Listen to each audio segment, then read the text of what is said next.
শুভ নববর্ষ বন্ধুরা, welcome back to তুলসীস kitchen.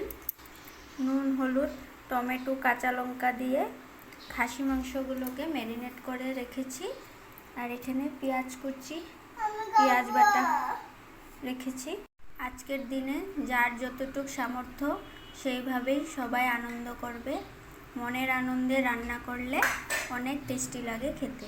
রান্না করার আগে সমস্ত উপকরণগুলি রেডি করে রাখলেই ভালো হয়। আমি বাটিতে অল্প জল নিয়েছি, অন্য জলে মশলাগুলি মিশিয়ে রেখে দেব। এখানে হলুদ গুঁড়া, লঙ্কা গুঁড়া, সামান্য নুন, লঙ্কা গুঁড়া, কাশ্মীরি, তারপরে ধনিয়া, জিরে গুঁড়া, গরম মশলা গুঁড়া সব মিক্সড করে নিয়েছি।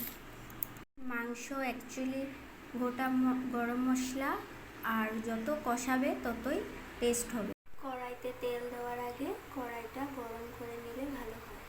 হলুদ দিয়ে আলুগুলোকে ভেজে নিচ্ছি। গরম তেলে শুকনো লঙ্কা, তেজপাতা, পেঁয়াজ কুচি, পেঁয়াজ বাটা, আদা রসুন বাটা দিয়েছি। এখন লাল করে ভাজতে হবে। আর এখানে সামান্য গোটা গরম মশলাগুলো দিয়ে দেবো। এখন গুলে রাখা মশলাগুলি দিয়েছি। মশলাটাকে ভালো করে কষাবো। কষানোর পর মশলা থেকে তেল ছেড়ে ছেড়ে আসবে, তারপর মাংসগুলি দিয়ে দেবো।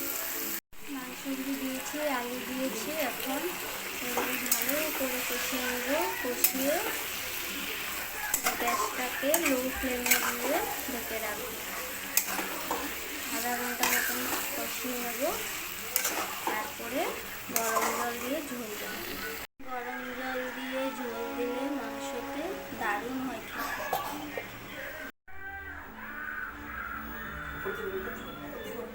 কেমন হয়েছে কমেন্ট বক্সে জানাবেন।